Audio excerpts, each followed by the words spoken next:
biar doa kami ini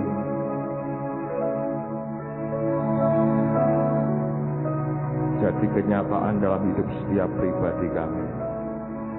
Bobot kemuliaan Tuhan turun di tengah-tengah kami. Sekarang layani kami dengan perkataan firman-Mu. Taruhkan akan apa yang Engkau mau sampaikan di hati kami yang paling dalam. Dan buat anak-anak-Mu ini mengerti. Roh Kudus Engkau mencurahkan dengan limpah roh hikmat, roh wahyu, dan roh pengertian.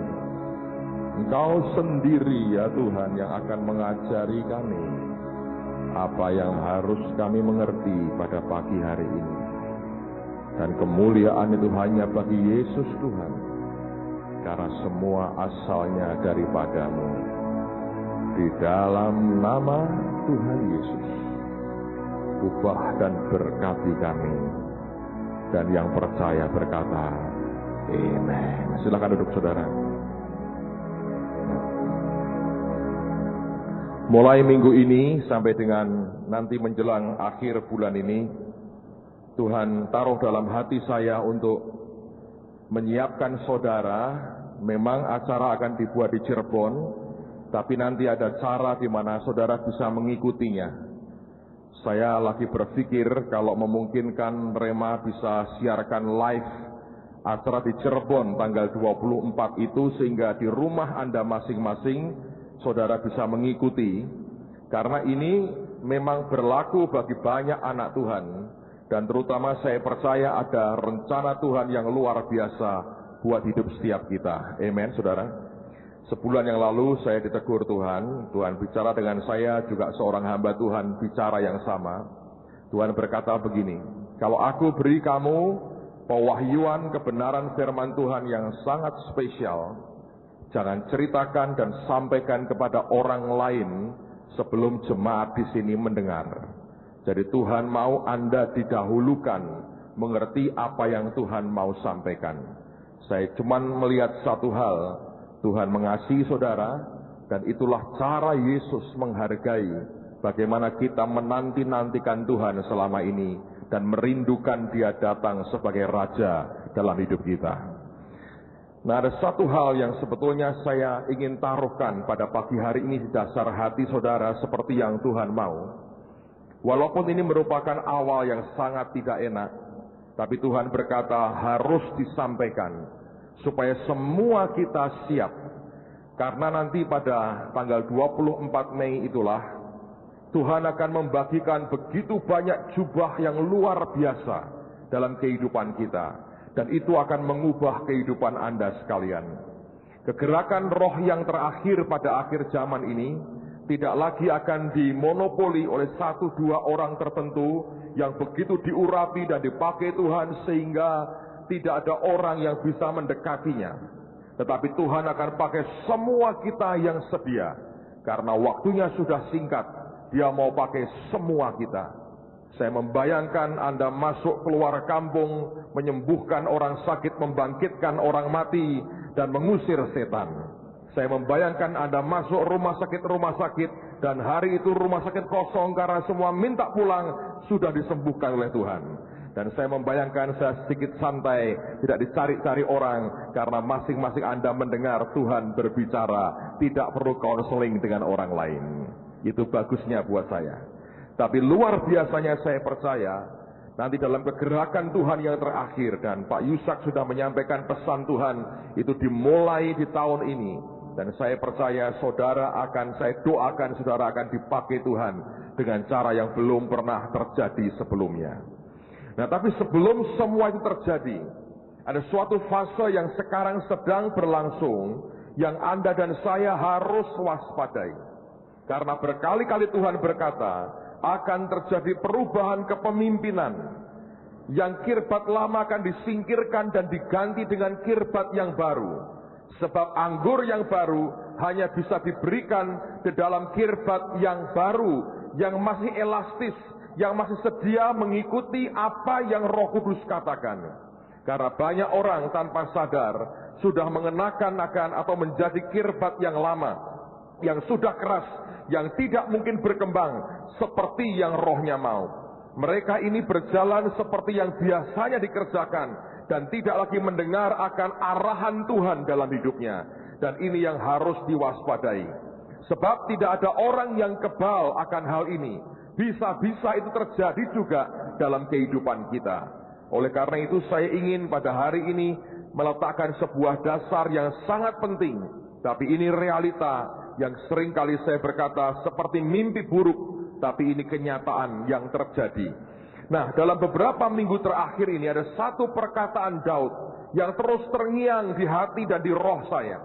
Gemanya terus menerus dan saya berkata, Tuhan, ini kalimat sangat menyedihkan. Tuhan berkata, itu kenyataan yang terjadi pada saat ini. Apa itu saudara? Kalau Anda melihat dalam 2 Samuel pasal yang pertama, mari dibuka dengan saya. Diceritakan bagaimana Saul dan Yonatan akhirnya mati dalam sebuah peperangan yang begitu seru dan kejam sekali. Saul mati, Yonatan juga mati. Dan pada waktu Daud mendengar akan kematian Saul dan Yonatan, keluarlah suatu ratapan yang profetis sekali. Dan anehnya ratapan ini diminta diajarkan kepada suku Yehuda. Nanti kita akan lihat mengapa itu. Di 2 Samuel pasal yang pertama, pada ayat yang ke-17. Tidak akan saya baca seluruhnya, saya hanya membaca beberapa ayat karena waktu. Tapi inilah yang Tuhan mau saudara dan saya mewaspadainya. 2 Samuel pasal yang pertama, ayat 17. Daud menyanyikan nyanyian ratapan ini karena Saul dan Yonatan anaknya. Dan ia memberi perintah untuk mengajarkan nyanyian ini kepada Bani Yehuda. Kita berhenti dulu saudara. Mengapa yang disuruh belajar atau diajarkannya tidak kepada semua orang Israel, tapi kepada Bani Yehuda? Sebab kalau Anda membaca nubuatan tentang Yehuda adalah Yehuda itu yang memegang tampuk pemerintahan. Dan sejak Daud turun-temurun kemudian sampai Tuhan Yesus, sebetulnya masih dalam lingkupan suku Yehuda. Karena suku Yehuda yang ditetapkan Tuhan memegang akan tampuk kekuasaan dan pemerintahan. Gereja Tuhan akan dipakai Tuhan untuk bergerak begitu luar biasa, sehingga mata semua orang akan memandang kepada anak-anaknya dan gerejanya, sehingga pada waktu itu orang berkata, yang mereka alami, yang mereka terima, yang mereka kerjakan, itu panutan buat kita.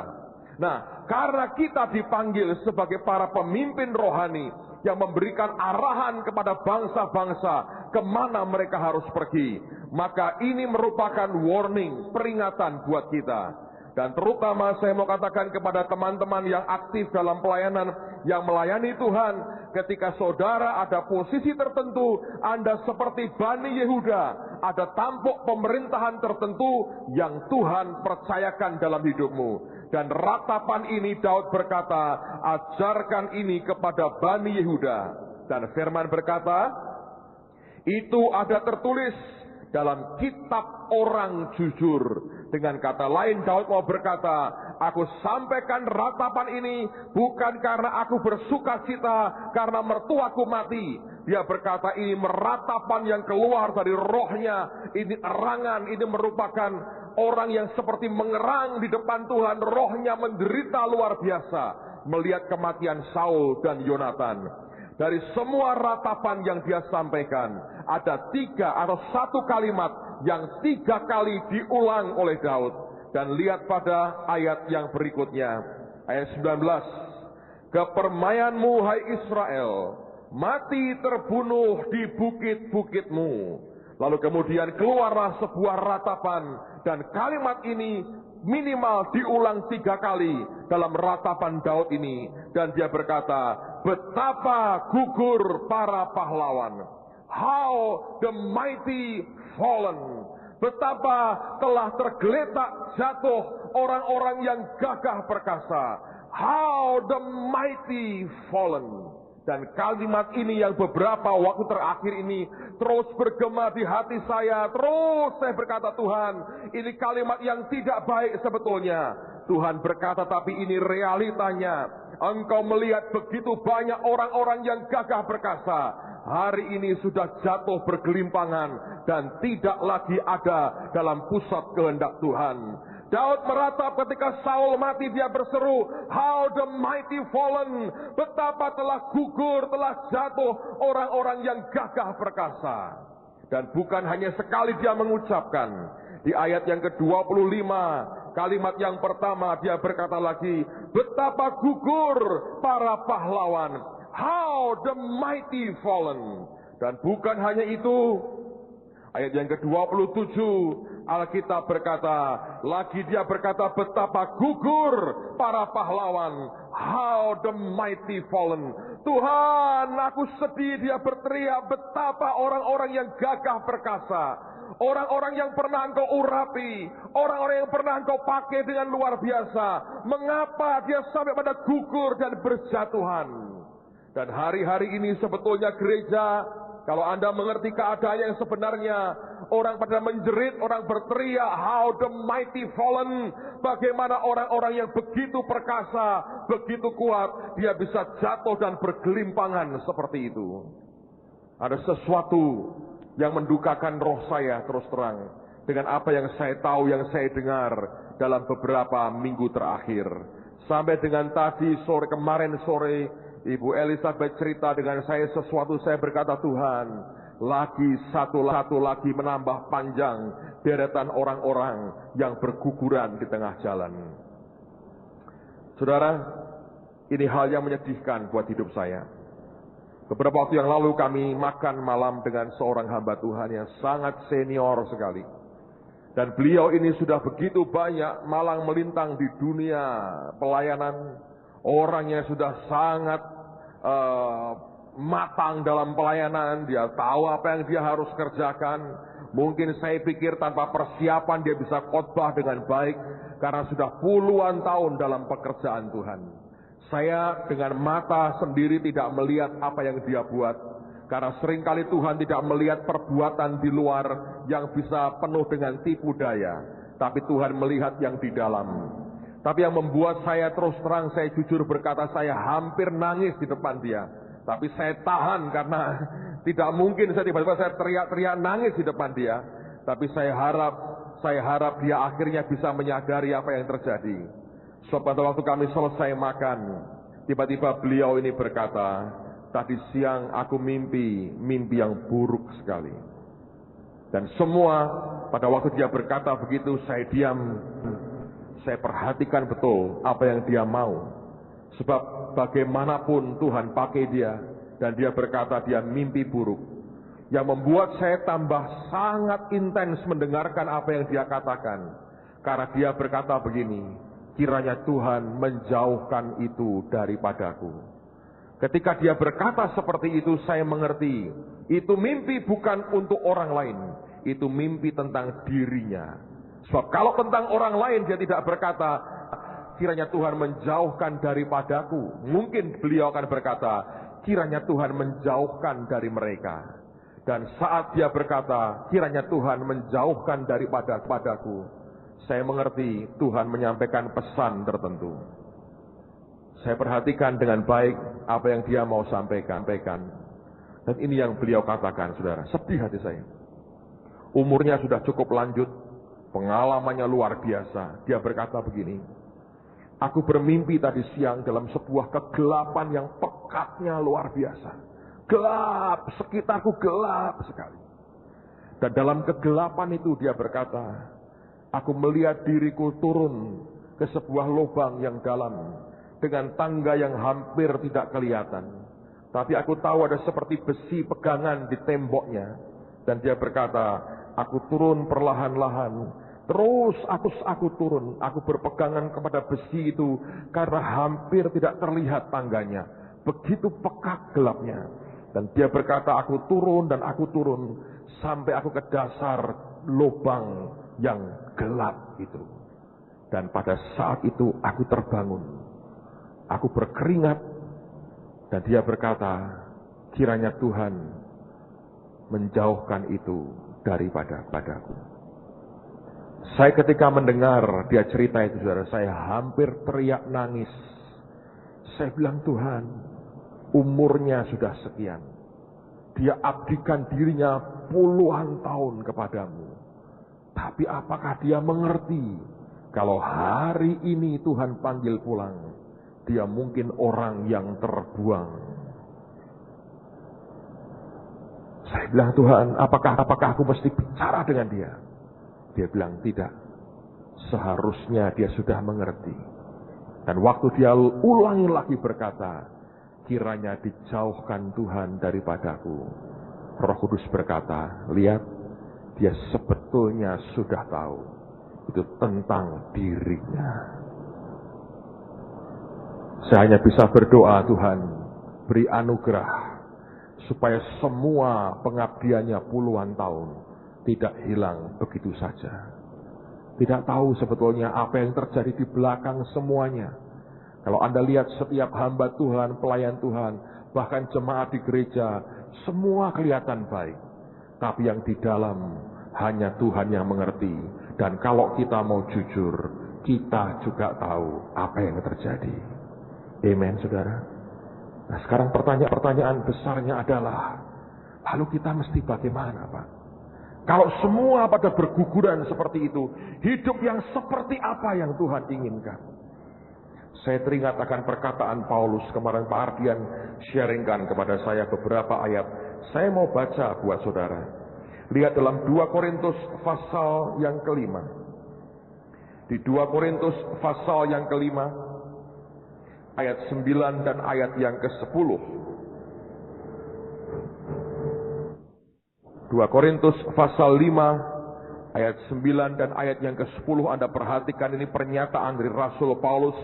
Dia berkata, sebab itu juga kami berusaha, baik kami diam di dalam tubuh ini maupun kami diam di luarnya, supaya kami, apa saudara, berkenan kepadanya.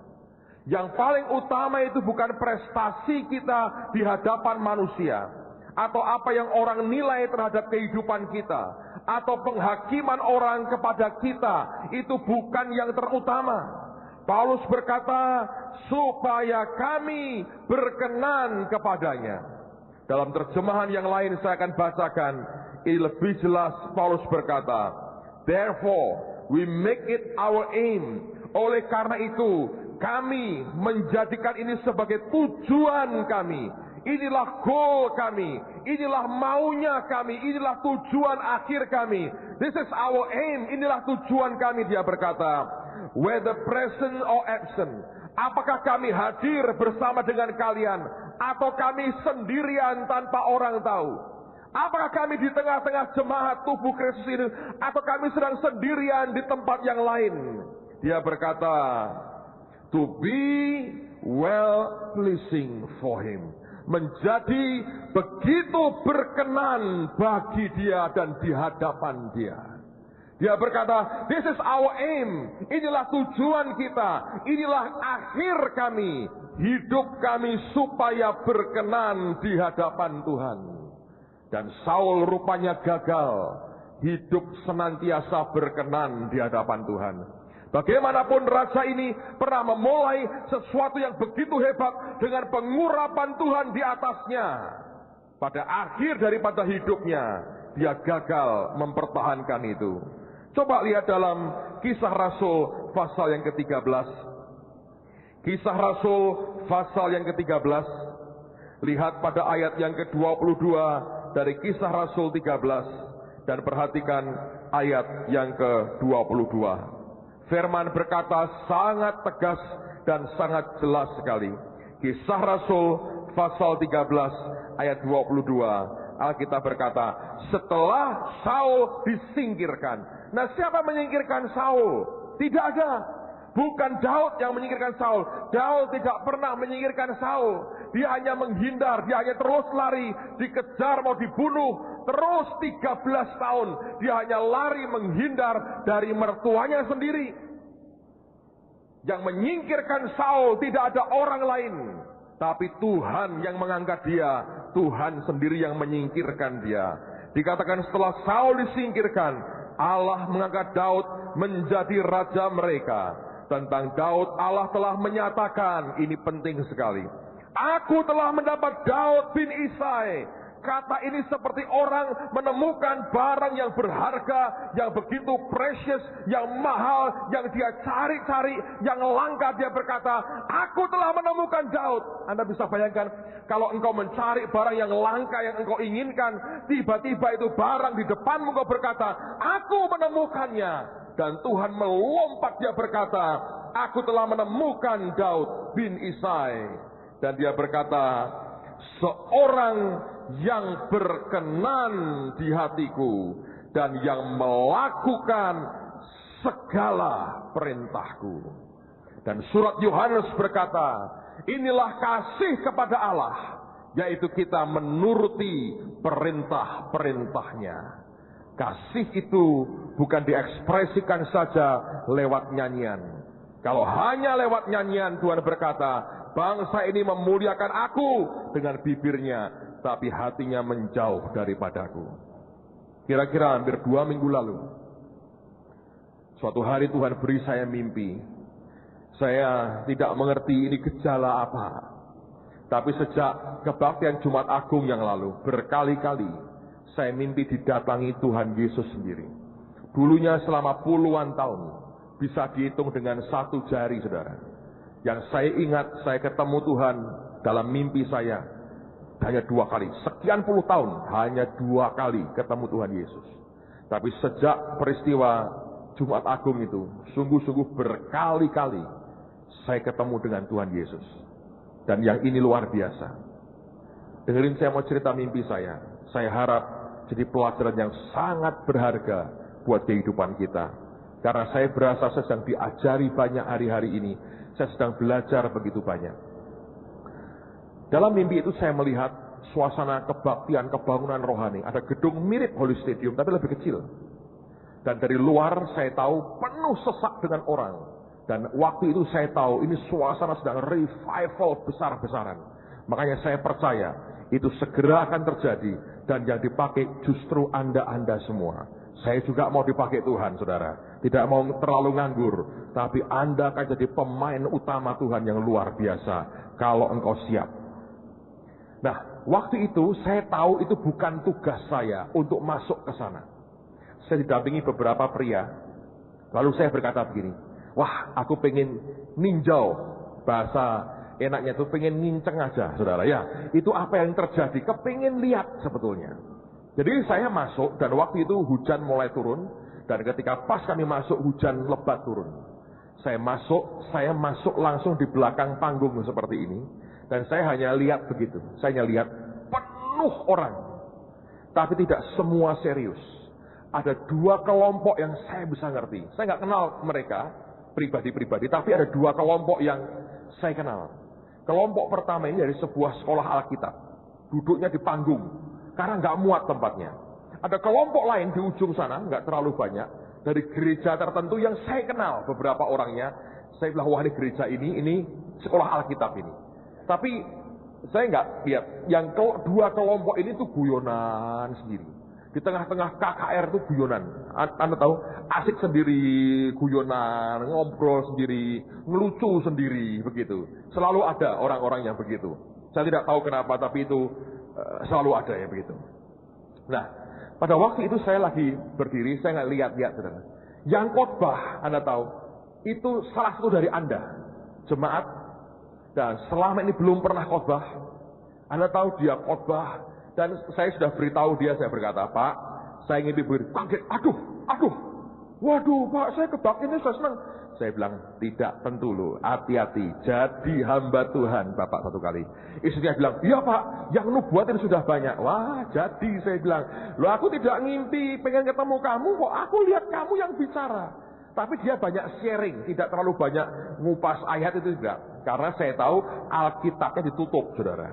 Supaya keren mungkin ya bawa Alkitab, tapi dia cerita tentang kebaikan Tuhan. Dan dia, Anda tahu, tidak pakai jas, pakai baju Hawaii. Yang komprang-komprang begitu dengan warna-warni baju Hawaii. Yang saya ngerti warna belakangnya biru, ini ada hiasan-hiasannya. Dan beliau memang sukanya pakai baju Hawaii.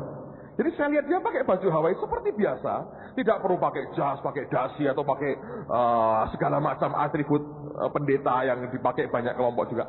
Dia sederhana aja, dan dia orang sebagian besar mendengar apa yang dia sampaikan. Saya nggak dengar persis apa yang beliau sampaikan. Nah tiba-tiba saudara, tidak ada orang, tidak ada siapapun yang kelihatan, seperti ada sesuatu yang mendorong saya dan diarahkan, digiring, bukan mau saya, digiring, duduk di kursi di panggung. Saya itu ada 2 kursi. Yang satu pasti buat beliau ini, yang kedua itu kosong. Lalu ada kekuatan yang dorong, dan bukan manusia, bukan Tuhan juga, sesuatu yang tidak kelihatan.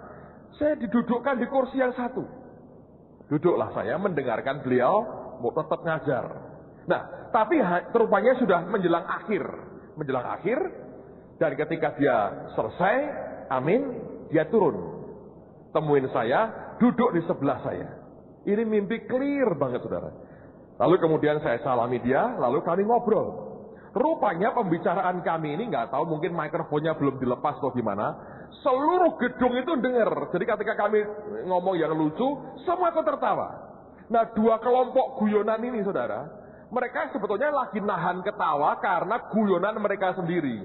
Waktu yang lain tertawa, ikut tertawa. Bukan karena lucu dengar kami cerita, tapi pelampiasan dari gelinya dia sendiri. Ngerti saudara? Anda tahu kalau lagi guyonan terus semua diem. Semua ketawa, dia kata, ya, tapi bukan ketawain itu. Loh, kamu kok tertawa? Ya kami geli sendiri pokoknya. Lagi ngobrol sendiri. Nah saya bilang, Tuhan ini kok begitu? Ya memang itu mesti di tengah-tengah revival itu aja yang guyonan begini. Dan itu hati-hati loh saudara. Itu bukan karena Anda itu punya hobi pelawak. Bukan saudara. Bukan bakat ngelawak. Tapi di dalam Tuhan tidak cukup serius.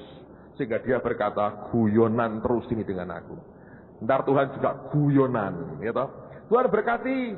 Yo, raksido. Loh kok gitu Tuhan? Guyonan. Hati-hati loh saudara. Kalau Anda hidupmu dengan Tuhan gak serius, dia berkata, ayo guyonan.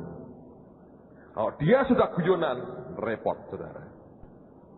Berkat hampir ora sido, hampir ora sido, hampir ora sido. Napa Tuhan? Lah aku guyonan mbek kowe kok. Seperti anjing, tahu dikasih kayak kayu di sini, kasih tulang di sini. Guyonan toh? Diiming-imingi tulang toh? Dikejar sampai mati enggak bakal ketangkep itu tulangnya. Dia berkata, "Lah wis kayak guyonan toh? Aku ya guyonan mbek kowe." Itu Anda mesti hati-hati, saudara. Jangan suka hidup secara dagelan dengan Tuhan. Kalau dia mulai dagel, saudara, repot kita. Mana berkat ya? Ini guyonan kok seneng malah. Aku seneng guyonan kowe. Itu bahaya loh, saudara. Nah, terus ketika itu akan session berikutnya. Lalu kelompok yang ini, kelompok yang di depan ini keluar aja. Ya seperti biasa lah. Di gereja tuh gak sering belum bubar, lundung rombongan gitu. Saya bilang itu biasa di mana-mana begitu. Guyonan itu kan dari guyonan keluar aja keluar. Terus kok keluar Tuhan? Nah, ngono itu memang ya biarno toh. Tuhan itu baik, biarno. Nah, ada satu orang mimpin pujian. Ya, tak omongin ya, Hasto mimpin pujian, saudara. Hasto mimpin pujian. Jadi ini Hasto dipakai Tuhan tetap sampai Yesus datang. Wah, luar biasa ini. Jadi mimpin pujian, saudara. Mimpin pujian. Terus di tengah-tengah itu bukan Hasto minta saya enggak. Itu saya nggak tahu apa yang sama dorong saya ke mimbar dan saya diberi mikrofon. Nah waktu itu mereka naikkan pujian apa? Anda tahu referennya mungkin, love you so much Jesus, love you so much. Itu diulang-ulang dan hadirat Tuhan luar biasa, luar biasa. Semalam saya teringat Pak Niko, jadi saya ajak nyanyi lagu itu. Ke Pak Niko kan enak khotbah, nyanyi. Ya, hari ini nggak usah, saudara. Nyanyi sendiri nanti. Pokoknya, love you so much, Jesus, I love you. Nah, karena saya diberikan mic, lalu Hastonya nyingkir, ya saya neruskan love you so much. Tapi di hati saya bergumul, loh, aku nggak bertugas loh. Kenapa aku disorongin mimbar dan mikrofon? Waktu sudah 2-3 kali nyanyi lagu itu, saudara. Hadiratnya indah sekali. Saudara tahu? Yesus muncul di sebelah saya. Dan dia pegang tangan saya. Pegang tangan saya. sampai sekarang ini masih berasa. Sekali sentuhan Tuhan, susah hilangnya. Ya toh? Disentuh pacar paling mak gereng. Kenapa? Sebab dia pakai handphone yang rusak. Jadi listriknya kena, jangan GR, tapi kena listrik baterainya handphone yang rusak itu. Disentuh Tuhan, itu rasanya, tangannya kayak kapas. Saya dipegang gitu. Pakai sini, pegang. Kaget. Loh, kok Tuhan? Dia senyum lebar sekali. Dan kemudian dia ngomong satu kata dia ucapkan lewat mulutnya. Yang lain itu roh dengan roh. Saya ngerti yang dia omongin. Dia hanya berkata begini, San. Tahu kata San itu artinya anak. Nang. Bahasa kerennya le. Ngerti ya. Tak terjemahkan bebas. Le. Ngerti. Nang. San. Dia bilang. Saya, loh kok Tuhan? Dia ketawa lebar sekali. Dia ngomong begini. Langsung saya tahu saudara. Dia berkata begini. Aku ngerti kamu mengasihi aku. Aku senang kamu mimpin penyembahan. Tapi hari ini, malam ini, bukan di sini tugasmu. Terus dia nunjukkan ke tangan ini. Ke mereka tugasmu hari ini. Saya noleh. Yang saya lihat anak-anak School of Acts tahun 2005. Loh, mereka Tuhan, iya. Kamu tidak di sini. Kamu ke sana. Dan tiba-tiba saya terbangun, saudara. Dan waktu terbangun itu seperti orang santai sekali. Saya buka mata saya pelan, saya bilang, buka mata. Sudah menjelang fajar. Saya turun, siapkan diri, saya ke Ungaran. Dan tanya mereka, hari itu Tuhan melawat mereka, luar biasa. Lalu kemudian Roh Kudus berkata kepada saya begini. Akan tiba waktunya nanti, dan kamu harus mengerti. Kemanapun kamu pergi, dalam kebaktian seperti apapun, sekalipun kamu tidak bertugas, dan ini mulai terjadi di mana-mana, saudara. Sekalipun kamu di awal kamu tahu kamu tidak bertugas, tapi kalau kamu muncul, mimbar dan mikrofon akan disodorkan ke kamu. Pada waktu itu orang-orang akan berkata, karena dia datang, dia yang harusnya bicara, bukan kami. Tapi kamu harus mengerti, tidak semua itu dari aku. Tidak berarti bahwa itu jahat. Tapi kalau bukan tugasmu, jangan kamu lakukan itu. Mengasihi Tuhan artinya menuruti perintah-perintahnya. Dan dia bilang, kamu hati-hati. Dan dia berkata, makanya jangan suka iseng. Enggak tugas, ngintip, lihat, nongol sejenak. Dia bilang, hati-hati. Datang di mana aku suruh kamu datang. Sebab akan tiba waktunya. Walaupun kamu tidak bertugas. Orang akan selalu memberikan mimbar dan mikrofon kepadamu. Karena orang satu kali akan berkata, sebab dia datang, dia yang harus bicara. Saya berkali-kali ngalami, saudara. Mau liburan aja, nggak bisa. Saya berasa orang itu kayak harus ke neraka kalau tidak nyuruh saya khotbah. Jadi kalau saya ke Amerika ini saya bilang saya mau liburan. Wah nggak bisa Pak, ini jadwalnya sudah disiapkan. Lah janjinya kapan? Ya nggak ada. Tapi karena Bapak datang kan harus melayani. Apa kamu ke neraka kalau nggak nyuruh saya khotbah? Ya kira-kira begitu. Ngawur saudara. Dan Tuhan berkata, itu tidak boleh. Kalau bukan tugas yang aku tetapkan, jangan lakukan. Saudara tahu? Hidup berkenan di hadapan Tuhan. Biar itu menjadi aim, tujuan semua kita. Kisah Rasul 13, ayat 36. Kisah Rasul 13, ayat yang ke-36. Nanti setelah saya sampaikan firman ini, saya akan beri saudara beberapa hal untuk Cirebon supaya pada waktunya, walaupun Anda di rumah masing-masing, saudara akan terima perkara luar biasa. Saya pikir bisa Pak Suki ya, dibuat live ya. Kita buat live lah. Supaya di Semarang Anda ngikuti. Ya toh?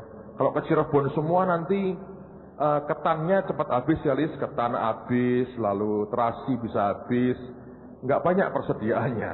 Tapi nanti di rumah masing-masing. Saya tahu tidak semua Anda harus ke Cirebon. Tapi kalau radio kita Ini sore lagi diperbaiki antenanya, beberapa area berebet, saudara. Tapi kalau, Pak, saya nggak dengar di tempat saya yang nongkrong di studio sana, Anda pasti dengar, saudara. Itu kebaktian lah, somehow kalau mau gitu nanti diatur, kasih speaker di bawah gereja lama itu Anda ikuti 2-3 jam. Dan ikuti lewat suara itu aja. Nah, kita belum punya TV. Kalau kita punya TV, kita buat live satelit. Makanya cepat didoakan supaya punya TV. So, nanti saya akan jelaskan. Kisah Rasul 13, ayat 36. Alkitab berkata, sebab Daud melakukan kehendak Allah kapan? Pada zamannya. Ini yang Tuhan paling suka, melakukan kehendaknya. Dan banyak orang kerja begitu keras bagi Tuhan, mengabdikan hidupnya begitu rupa bagi Dia. Tapi ternyata tidak sesuai dengan apa yang Tuhan mau. Dan Rasul Paulus berkata, mengapa dia berkata, ini merupakan tujuan bahwa aku mau berkenan di depan Tuhan. Balik ke 2 Korintus pasal yang kelima sekarang. Di 2 Korintus pasal yang kelima. Mengapa dia berkata bahwa ini tujuan kami, therefore we make it our aim. Kami membuat sebagai tujuan kami. Apakah kami hadir atau tidak hadir di tengah-tengah kalian? Kami jadi orang yang berkenan, menyukakan Dia. Mengapa dia berkata begitu? Lihat ayat yang ke-10. Sebab kita semua harus menghadap tahta pengadilan Kristus. Anda tahu mimpi hamba Tuhan tadi? Dia turun ke dalam lubang yang gelap sekali. Dan kalau Anda mengerti, itu pasti bukan surga. Saya bilang, Tuhan, dalam usia seperti ini, mestinya dia siap menghadap Engkau. Tapi kenapa Engkau beritahu dia akan masuk ke lubang yang dalam? Tuhan berkata, sebab itu kamu perhatikan perkataan Paulus ini.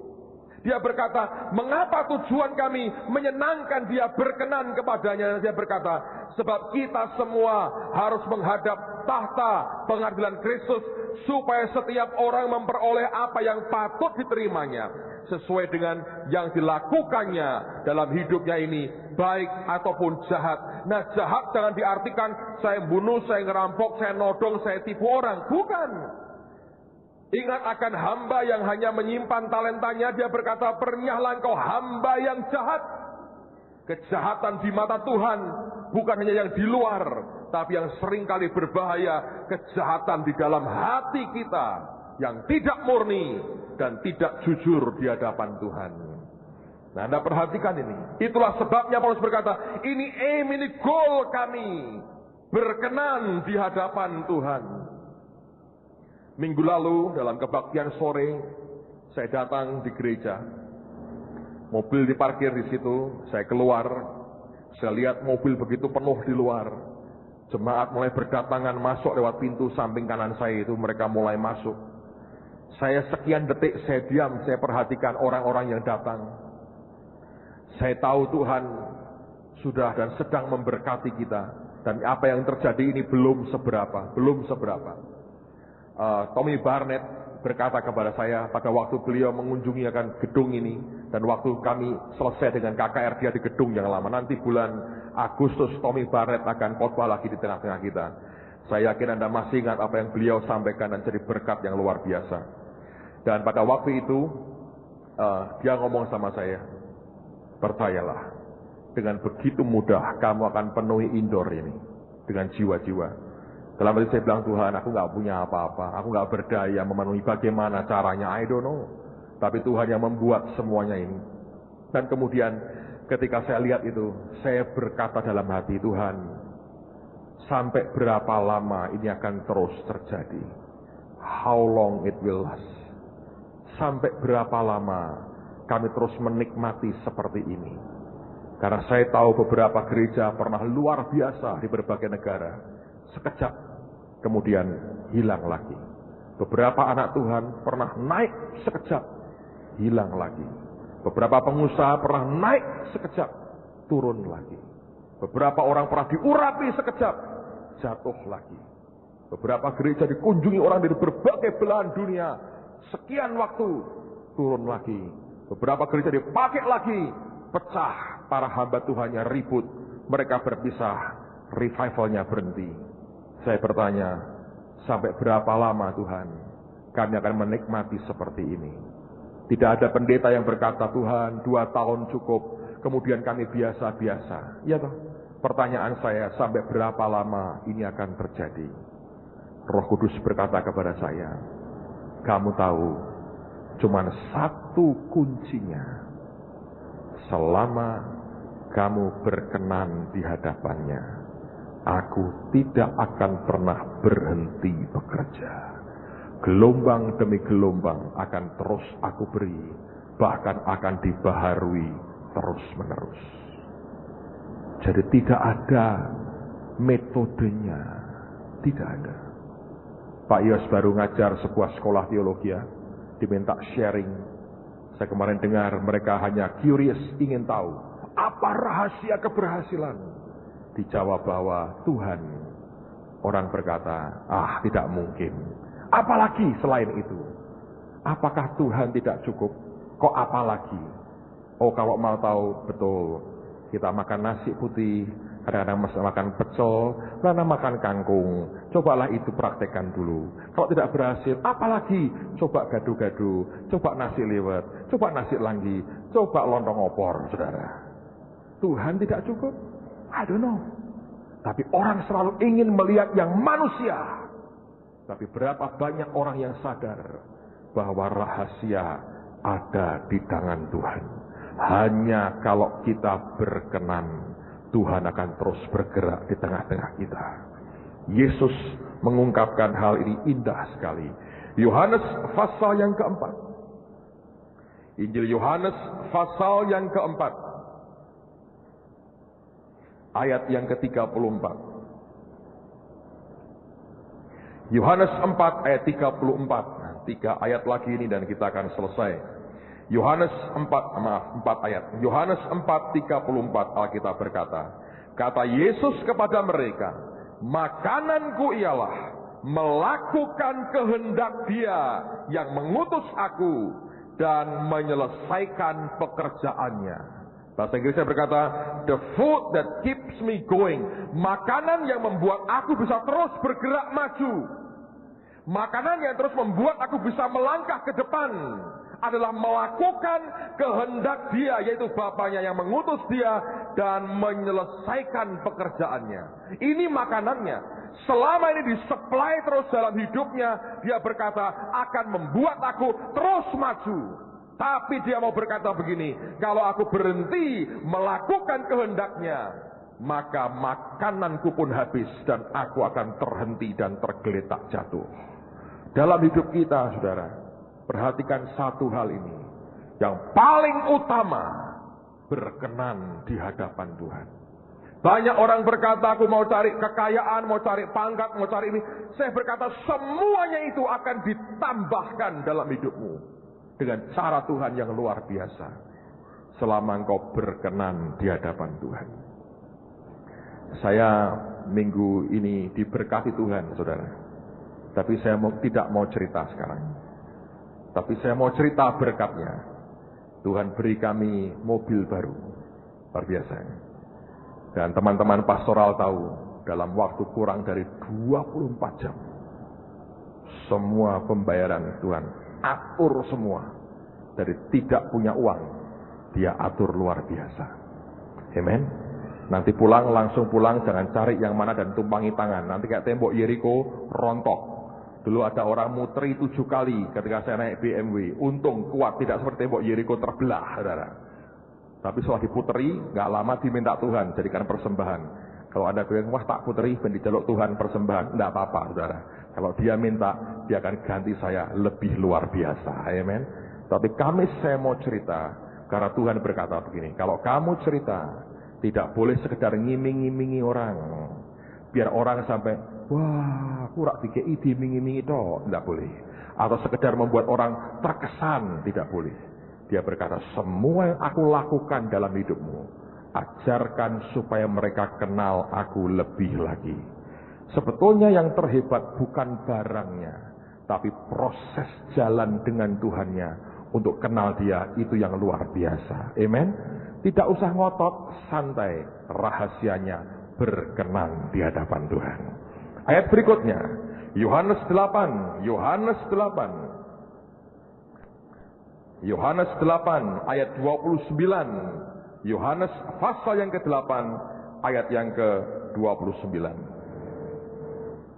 Dan ia yang telah mengutus aku, ia menyertai aku. Kalimat ini sebetulnya sudah cukup. Dia berkata, dia yang mengutus aku, dia menyertai aku. Penyertaan Tuhan itu segalanya buat kita. Alkitab berkata kalau Tuhan beserta kita, siapa lawan kita? Jadi ini penyertaan Tuhan paling penting. Ada orang sempat berkata, kita tidak hanya butuh Yesus, kita butuh yang lain. Uang juga. Saya bilang salah. Engkau dapat Yesus, segala-galanya otomatis, saudara. Saya belajar dari hidup saya, pengalaman dengan Tuhan. Dia Tuhan yang setia. Dia tidak mau hanya sekedar, kalau anak muda sekarang kan pacaran, oh aku milikmu ya, iya kita milik-milikan ya, tapi gua bokek ngeleh-ngelehan juga ya. Nah, Yesus tidak begitu. Keren Tuhan kita. Bukan seperti kebanyakan orang yang hanya punya cinta, tapi tidak punya uang untuk ngajak jajan pacarnya. Yesus tetap lebih dari segala-galanya. Amen, saudara. Dia berkata begini, dan ia yang telah mengutus aku, ia menyertai aku, ia tidak membiarkan aku sendiri. Mengapa? Ada alasannya. Mari kita baca sama-sama dengan keras. 2, 3. Sebab aku senantiasa berbuat apa yang berkenan kepadanya. Ini penting, saudara. Ada 3 hamba Tuhan yang saya kenal, ditanya oleh Tuhan Yesus sendiri.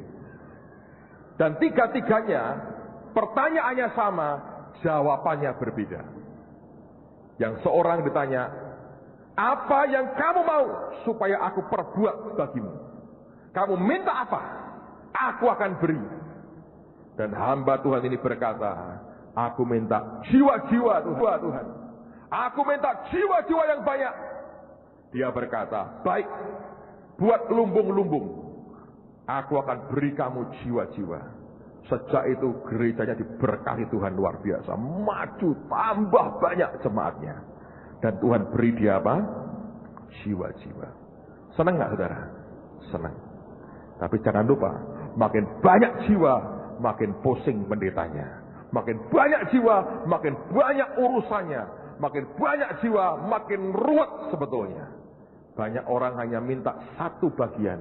Dia tidak ngerti bagian lain. Itu juga ada resikonya. Hamba Tuhan kedua ditanya Tuhan Yesus sendiri. Minta apa? Aku berikan kepadamu. Tahu dia berkata, berkati aku Tuhan. Kau minta berkat? Ya, aku minta diberkati. Dia minta harta. Dia berkata, baik. Syaratnya 1, 2, 3, 4, 5, kerjain. Saya lihat, saya dengerin. Bagaimana bisa genapi itu? Artinya gini, kalau tidak kamu kerjakan 5-5-nya, tidak datang berkatnya. Kalau dia ngerjakan betul, akan datang berkatnya. Orang ketiga yang saya kenal, Pak Yusak. Di Israel, di Yerusalem, pagi-pagi benar, Tuhan bangunkan dia. Yusak bangun, dia berlutut. Kamu di mana? Nggak tahu Tuhan, aku di mana? Anda kalau sering ganti tempat tidur, Anda akan bingung ini di mana. Kamu di Yerusalem. Oh iya, aku lagi tur Israel di Yerusalem. Dan Tuhan berkata, seperti aku mendatangi Salomo, aku mendatangi kamu. Kamu minta apa saja, aku beri. Dan langsung dia berkata jujur, pikiranku keluar, mata duitanku keluar. Jasmani rohani, oh dia nggak hanya minta rohani, jasmani rohani. Yang satu hanya rohani, jiwa-jiwa itu ya, ya jasmani juga. Yang kedua jasmani tok, dia bilang jasmani rohani, boleh. Dia buat, aku minta urapan, menyembuhkan orang sakit, membangkitkan orang mati. Ini begini, panjang sekali. Jasmaninya, minta duit yang banyak, minta mobil kayak begini, minta rumah yang gede, supaya aku tidak usah mengharapkan persembahan orang. Duitku banyak, tidak habis-habis. Wah, dia tulis panjang daftarnya. Cuman saya belajar, beliau punya satu habit yang bagus. Selalu tanya Roh Kudus. Dia bilang, Roh Kudus, Tuhan Yesus minta aku ngomong begini. Kalau ini bagaimana Tuhan? Dan Roh Kudus ngarahkan. Coba kamu pikir. Apa itu nggak kurang panjang? Iya kurang sebetulnya, apalagi dong Tuhan. ya tidak akan pernah habis. Tapi dari mana semua ini? Siapa yang akan memberikan semuanya? Ya Tuhan. Coba kamu pikir. Mestinya harus bagaimana? Supaya tanpa kamu minta, Dia ngerti dan Dia memberi sesuai dengan ukuran dan anugerahnya. Itu yang menyimpulkan beliau berkata, Tuhan, aku tidak minta apa-apa. Beri aku bisa menyenangkan hatimu setiap saat. Menurut saya, itu the best, pilihan yang terbaik. Amen, saudara. Ini penting buat kita. Ayat yang terakhir, Yohanes 6, ada 2 ayat terakhir, dan kita akan masuk dalam perjamuan kudus. Yohanes 6, ayat 28 dan 29. Ini Pak Ardian yang kemarin sharing sama saya. Jadi saya ceritakan buat saudara. Dengan seizin-izin istrinya pada pagi hari ini. Karena beliau tidak protes, dari saya harap diizinkan. Tapi Pak Ardian ini yang cerita sama saya. Yohanes 6, 28, 29. Lalu kata mereka kepadanya, apakah yang harus kami perbuat? Lihat ini. Supaya kami mengerjakan pekerjaan yang dikehendaki Allah. Kami harus ngapain Tuhan? Apa yang harus kami perbuat Tuhan? Supaya melakukan pekerjaan yang dikehendaki oleh Allah. Jawab Yesus kepada mereka, inilah pekerjaan yang dikehendaki Allah, yaitu hendaknya kamu apa? Percaya kepada Dia yang telah diutus Allah. Dengan kata lain Dia berkata, kamu ingin berkenan, kamu ingin melakukan tugasmu yang Bapak inginkan, percaya kepadaku. Dan percaya itu artinya apa? Kalau disuruh apapun, lakukan. Jangan tanya-tanya, ya Tuhan nanti harusnya bagaimana? Jangan, itu tidak percaya. Seseorang datang kepada saya, dia punya masalah tertentu. Saya berkata, kamu datang ke orang ini, aku sudah telepon dia akan bisa bantu kamu. Tapi secara manusia, dia mengerti kalau datang minta pertolongan orang ini, mestinya ada uang yang harus dikeluarkan. Saya tidak berkata, nanti saya bayari. Tidak, saya berkata, datang ke dia, aku sudah telepon dia akan memberikan jalan keluarnya buat kamu. Ternyata, dia tidak percaya. Sampai hari berikutnya saya ketemu, saya bilang, sudah ketemu dia? Belum Pak. Kenapa saudara? Sebab dia tidak mengenal saya. Dia berkata, ya orang ini cuma ngomong tok. Aku disuruh ke sana, ya semua orang bisa. Tapi duitnya mana? Dia tidak tahu saya sudah atur sama orang ini. Bahkan saya berkata, nanti setelah pulang kasih dia duit. Saya ganti besok kalau ketemu. Dia membuang berkat Tuhan. Karena apa? Tidak percaya. Yesus jauh lebih daripada saya. Saya nggak ada apa-apanya, nothing dibandingkan dia. Kalau dia perintahkan kita sesuatu, jangan berkata, Tuhan cuma ngomong tok, aku dikasih apa? Itu artinya engkau dan saya tidak percaya. Tapi kalau kita percaya, apapun yang Tuhan perintahkan, saudara, lakukan. Engkau melakukan yang Dia kehendaki dan hidupmu berkenan. Kalau Dia tidak perintahkan, santai, tidak usah lakukan. Dan saya percaya itu merupakan awal bagaimana kita bisa hidup menyukakan hati Tuhan kita. Amen. Mari berdiri sama-sama. Nah, saya minta Anda perhatikan satu hal yang saya mau sampaikan berkaitan dengan Cirebon ini. Karena ini seri dan kita hanya punya waktu beberapa kali sebelum acara Cirebon.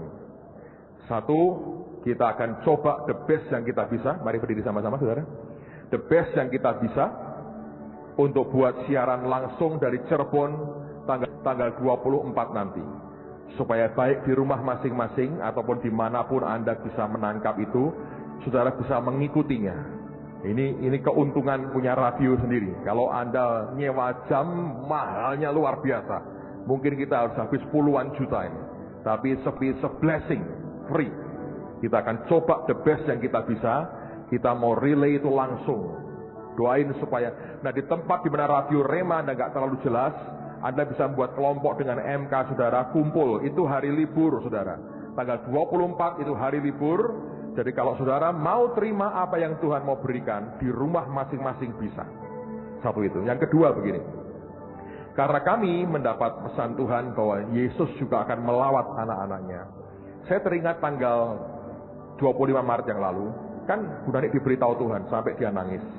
Aku akan membaca semua permohonan doa mereka. Nah, hari Kamis ini ada kebaktian kenaikan Tuhan Yesus. Yang pertama jam 7, kedua jam 10. Dan saya hari itu kebaktian 4 kali. Nah, perhatikan baik-baik. Nanti dalam kebaktian Jumat Agung itu saja, kita akan memberi kesempatan Anda tulis apa yang engkau rindukan dari Tuhan. Caranya begini, dalam mulai hari ini, tanya Roh Kudus, aku nanti nulis apa ya Tuhan? Semua permohonan doa saudara yang akan Anda buat tanggal 5 itu, saya harap tidak disusulkan, Pak, RT saya juga nitip Pak, hari berikutnya tidak. Yang itu saja, kita persis lakukan yang Tuhan mau. Tanggal 5 saja, kita akan buat itu, lalu kemudian kami akan kirimkan ke Cirebon. Supaya nanti ketika mereka berdoa untuk hal itu ada syafaatnya, saya mau titip permohonan doa saudara.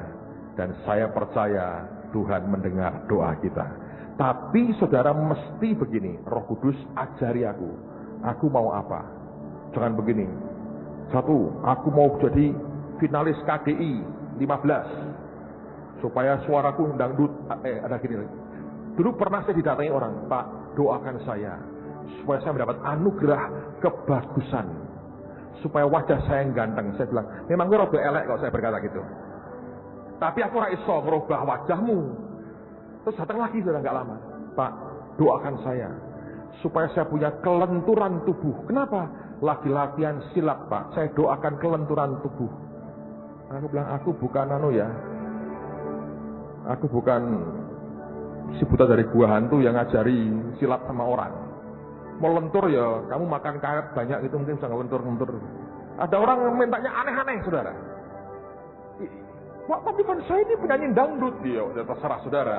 Tapi gini loh saudara, caranya Anda berdoa, tanya, konsultasi dengan Roh Kudus. Nanti Tuhan, aku tulis apa? Ya, paling bagus jangan disiapkan di rumah. Nanti otakmu kerja. Ini malah panjang banget. Nah, kalau itu selaras dengan kehendaknya, Tuhan akan memberi.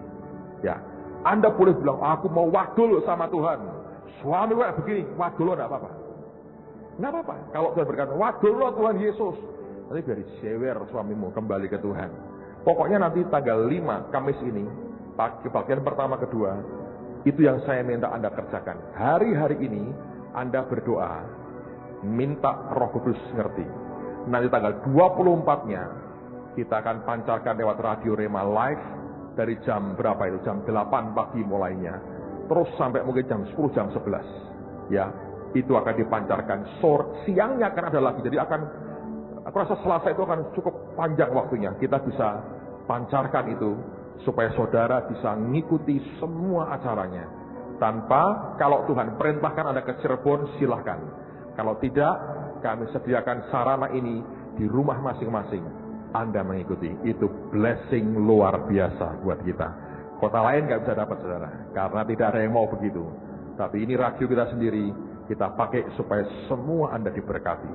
Nanti doakan Tuhan mengurapi begini, Anda melu sembahyang, gitu, angkat tangan segala macam.